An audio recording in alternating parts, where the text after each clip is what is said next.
My बिलव children, good morning all of you. आज हम लोग कर्मकारक द्वितीया विभक्ति के बारे में पढ़ेंगे, वो भी विस्तार पूर्वक।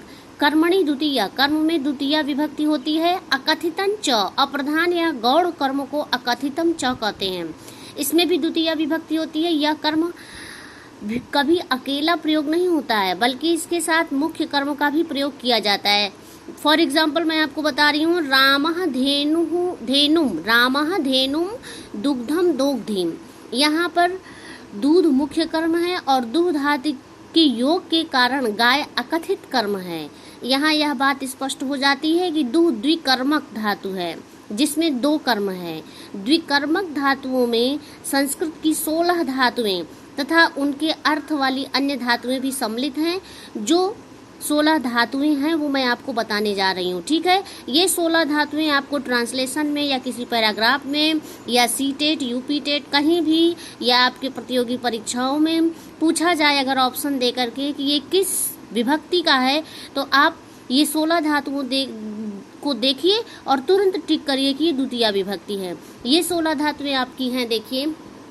दुह, दुह मीन्स होता है दुहना, याच मीन्स मांगना, पच मीन्स पकाना, दंड मीन्स दंड देना और रुध मीन्स रोकना या घेरना, प्रच्छ मीन्स पूछना, ची मीन्स चयन करना, ब्रू मीन्स कहना या बोलना, शास मीन्स शासन करना या कहना, जी मीन्स जीतना, मथ मीन्स मथना, मुश मीन्स चुराना, नी मीन्स लेना, ह मीन्स हरण करना, कृष मीन्स खींचना, वह मीन्स ढोकर ले जाना। इस प्रकार ये 16 धातुएं हैं। अब देखिए, इसके बाद भी कुछ चीजें ऐसी होती हैं जैसे उपपद विभक्ति। संस्कृत में कारकों द्वारा ही सदैव विभक्ति का निर्देश नहीं होता, वरन कुछ अव्ययों के योग से भी विभक्तियां निर्देशित होती हैं। इन अव्यय संबद्ध विभक्तियों को उपपद विभक्ति कहते हैं।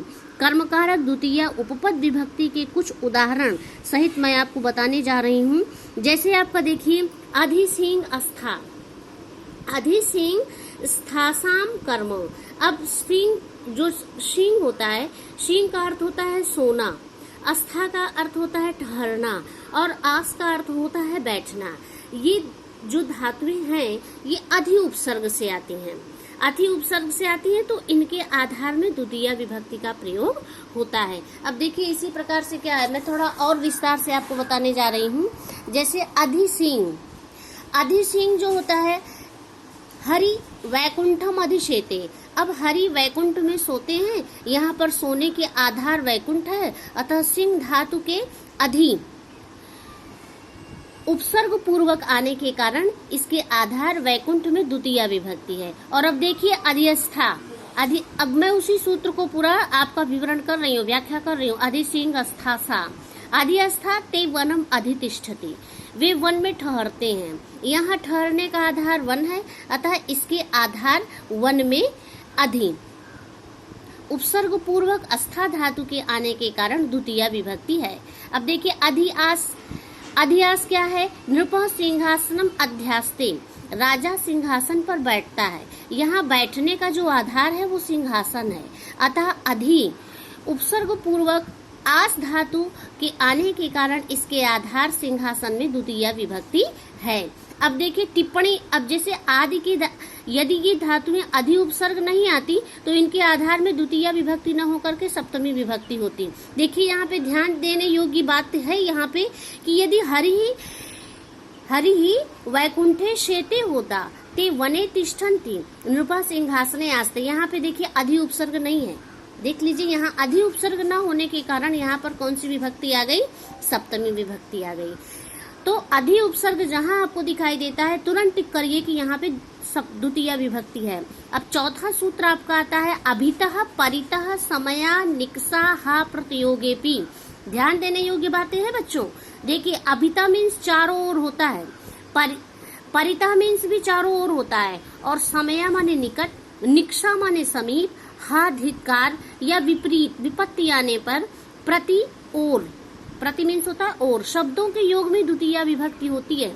अब अभिता प्रयोग देखिए इसका, अभिता मीन्स विद्यालयम अभितः वृक्षाः सन्ति, विद्यालय के चारों ओर वृक्ष हैं। अब देखिए विद्यालय में आपका द्वितीय विभक्ति हो गया। अब उसी तरह से परितः, ग्रामम परितः सैनिकाः सन्ति, गांव के चारों ओर सैनिक हैं।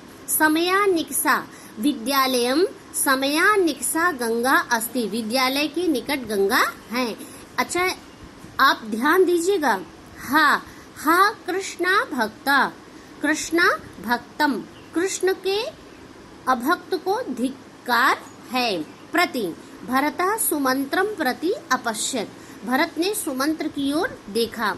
अब देखिए पांचवा आपका सूत्र है कालाध्वनोरन्त्य संयोगे, कालाध्वनोरत्यंत संयोगे।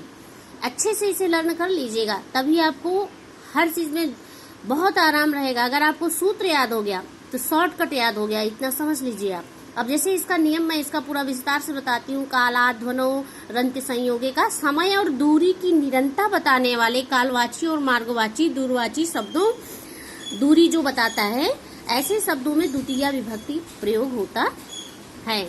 अब देखिए जैसे अर्जुन 12 वर्षाणि वने न्यवसत्, अर्जुन 12 वर्षों तक वन में रहा। यहाँ पर वन में रहने का कार्य 12 वर्षों तक निरंतर होता रहा है, अतः 12 वर्ष में द्वितीय विभक्ति होती है। अब दूरी, क्रोशम कुटिला नदी अस्ति, क्रोशम कुटिला नदी, नदी एक कोस तक टेढ़ी है।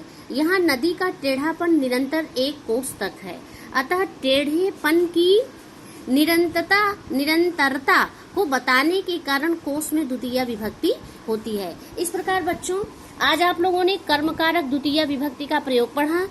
16 धातुएं जो हैं उनका अगर आप प्रैक्टिस करते हैं तो ये आपको लर्न हो जाएगी।